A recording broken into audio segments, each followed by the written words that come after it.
Good evening. Today we are starting our new chapter, Alternating Current, which is actually the seventh chapter in our textbook. Now, this chapter is actually a carryover of the previous chapter, that is electromagnetic induction. And if you remember, the last topic in electromagnetic induction was the AC generator. And the output of the AC generator was given as E equal to E0 sine omega t, where E is the EMF,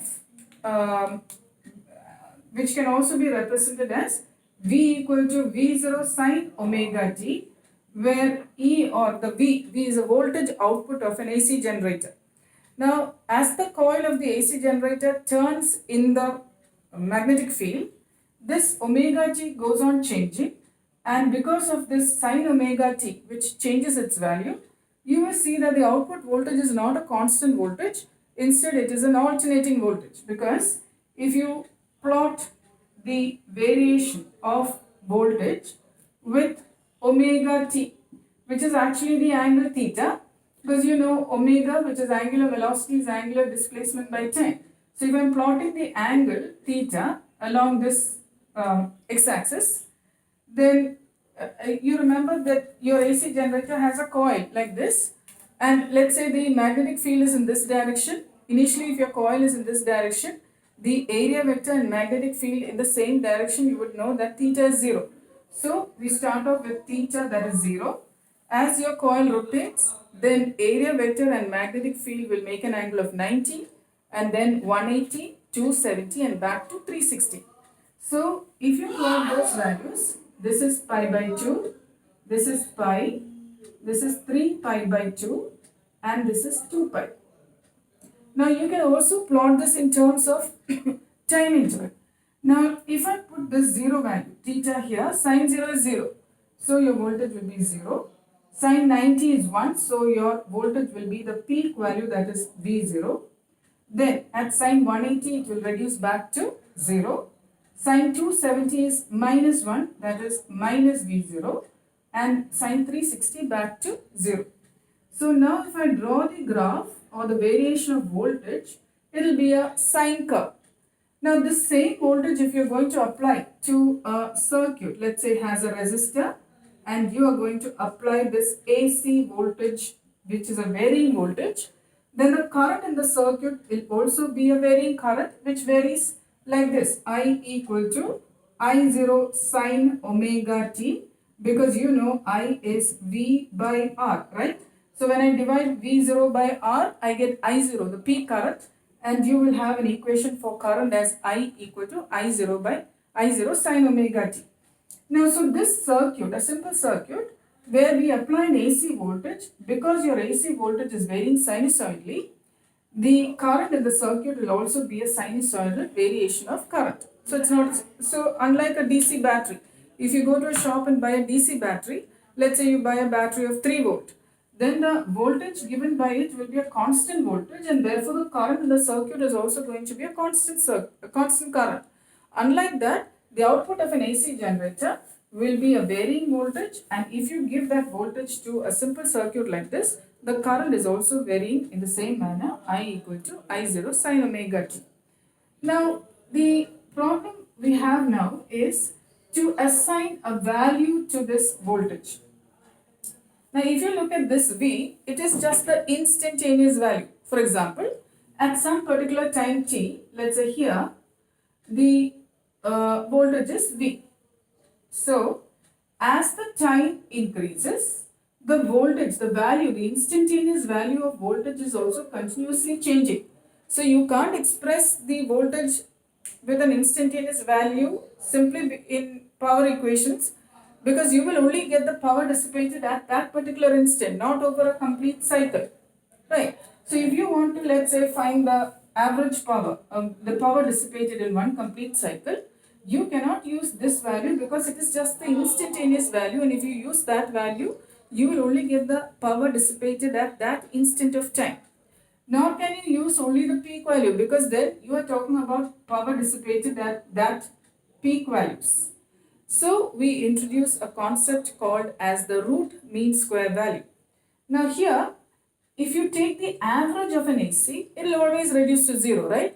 Because every positive value has a corresponding negative value, whether you're talking about voltage or current in the circuit. So if you take a value, an average, this is from 0 time interval to 0 to time interval capital T. If you average out the value of voltage, it will be 0, simply because every positive value has a negative value. So you can use average values of V and I, because in one complete cycle, average value of V and I of alternating voltage and current will be 0. So to solve that problem, what we can do is square the voltage. Now let's see what will happen if you square the voltage. So if you are now going to square the voltage, 0 to pi, it was already, so here we are plotting V square with omega t. So it is already positive, square it and it still remain positive. But pi to 2 pi, which was in the negative cycle, when you square it, it will become now positive. So now if you take the average over this one complete cycle, that is time period t, you will see that this is the peak value is V0 square, right? Square value is what we are plotting here. So now if you take the average of this, then you will get a positive value, not 0. So if you average this, let's say it will be exactly half of this. So this will be V0 square by 2 will be the average. So then what we have now here is, we have squared the voltage first, taken the average of that, and we get that as V0 square by 2 here. Average it. Now what we want in our equations is expression for V and I, not square. So to get the square out of this, to get the V out of this, we take the square root of this, and that is what you call as VRMS. So we take the square root of this. So that is what we call as the RMS value, or root mean square value. See, look at this. We have the root mean, average is the mean of the square of the voltage, called as the root mean square voltage, given by root of V0 square by 2, which is V0 by root 2. So now we have VRMS equal to V0 by root 2. Okay. So I hope you understood what we are doing. We squared it so that the negative values have also become positive. Then we took the average. So that is V square and the mean of the square. And then we take the square root so that we will get the V value. So this is called the root mean square value, which is V0 by root 2. Now in a similar manner, you can also do the same thing to the current,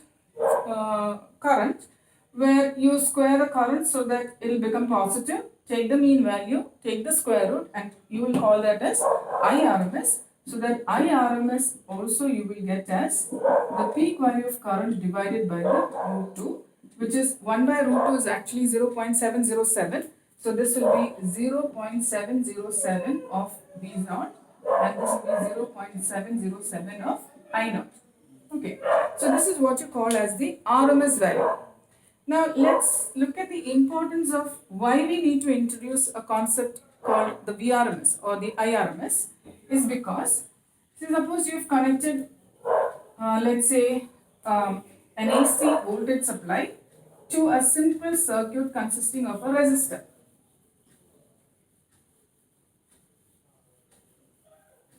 So we have a simple resistor R connected to an AC supply, which is supplying V equal to V0 sine omega t. Therefore, there is a current in the circuit which is given by I0 sine omega t. Okay. Now we know that in one complete cycle, if you take the average of V and I, it will average out to be 0. But that doesn't mean the power dissipated in the circuit in one complete cycle is 0, because power in our formulas, we have power is I squared R, or you also know this is V squared by R. So you see the current and the voltage are squared for power. So when they are squared, they are positive. So even though current and voltage will average out to be 0 in one complete cycle, the power will not become 0. There is power dissipation in the circuit, and because the current and voltage in the formula for power is squared. So that means there is energy dissipation in the form of heat in the circuit. So if you're now going to find out the um, power dissipated in this circuit, let's check. The instantaneous power at any particular instant will be given as I0 square sine square omega t into R. Why? Because we know our formula is I0 sine omega t. So I substituted for that instantaneous current as I0 sine omega t, square it into R. Now, if I want to find the average power over one complete cycle, that is from 0 to t, if I want to find the power consumed in the circuit, this is going to be equal to average of this, that is average of I0 square sine square omega t into R in one complete cycle, 0 to t. Now, I0 and R are constants, so I may take that out. I0 square into R, average of sine squared omega t. See, if I'm not going to average sine square omega t one complete cycle, because then you are only dealing with the positive values. So I convert this using the identity. You know sine square theta is 1 minus cos 2 theta by 2, right? So I'm going to take away the square term, because if I square it, then I'm only dealing with the square, the positive values. So I'll change sine square theta to 1 minus cos 2 theta by 2. So this will be sine square omega t will be 1 minus cos square omega, 1 minus cos 2 omega t by 2 using this identity here. Okay. So average power is now equal to I0 square R, this 2 I'll take outside, average of 1 minus cos 2 omega t. Now this is a cosine function, not a square, just a cosine function. So if I'm going to plot the cosine function, cos theta over one complete cycle, this is how it will be. This is omega t and this is V, or let's say we are plotting I, okay. Cos 0 is 1, so you have maximum value of current here. Then at 90, you know cos 90 is 0. Cos 180 is minus 1, so we have this as minus I0. I'm plotting the cosine function, okay. Let's not take current I, just the cosine function, okay. So cosine function, this is plus 1, this is minus 1, and then at 3 pi by 2, we have this back to 0, and at 2 pi, we'll have this back to 1. So your cosine function varies like this. This is your cosine function. Now, this is one complete time period. If you take the average, just like a sine function, every positive value will have a corresponding negative value, and all these negative values will have corresponding positive values here. So just like a sine function, where if you average from 0 to t, the average value is 0, even cosine functions average over one time period, 0 to t, will give you 0 value. So this average of cos 2 omega t is 0, average of 1 is 1. So we go back to the equation for power as the average power consumed in one cycle as I0 square R by 2. So because this is 0 and average of 1 is 1. Okay. Now, so this is the average power consumed in a circuit when you apply an AC voltage and the circuit has an AC current. So if you are now going to use the RMS value here, I told you I RMS is equal to I0 by root 2, right? From which we know I0 is root 2 times the IRMS. So instead of this I0, if I use the RMS value, this will be P average is going to be equal to, this is what, root 2 square. So that will be, I have to square this, right? So this will be 2 I squared RMS into R by 2, which gives me the value as P average.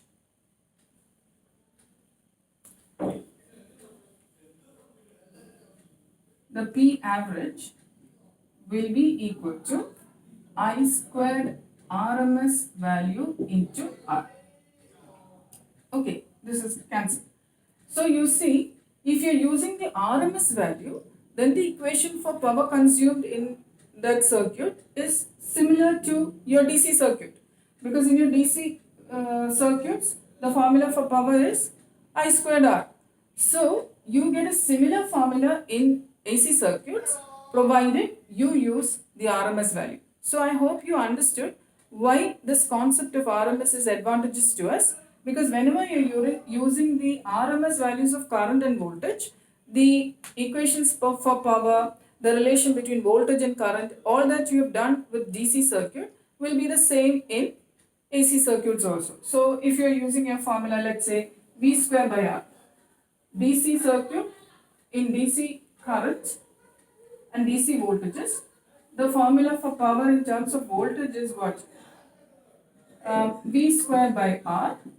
This is true for an AC circuit provided the value of voltage is RMS voltage. Similarly, VI, you have this formula from DC circuit, you know power equal to VI, which is the same in AC circuit provided we are using the RMS values. So this is why we introduced the concept of RMS value, which is simply root of the mean of the square value of voltage or current in an AC circuit, which means your equations that relate voltage to current, the equations for power, everything will be the same as your DC circuit. Only thing is you should use the RMS value there. And please remember, Vrms is simply peak value, V0 by root 2, and IRMS is I0 by root 2. In India, our power is supplied at, voltage is supplied at 220 volt. This 220 volt is actually the RMS value. So, whenever we say 220 voltage, it means that the Vrms in India, the voltage supply is 220 volt, which means the peak value of our voltage, that is, if you have this as V, the peak value of this voltage is 220 into root 2, right? Because V0 by root 2 is Vrms. This will be around 311 volts. So the peak value for us is 311 volts. The by root 2 will be here. Somewhere here will be the 220 volt. Okay. So this was the introduction to our chapter alternating current.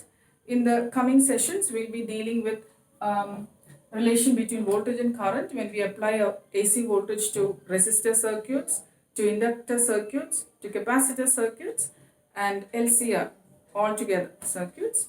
So for now, good night and thank you.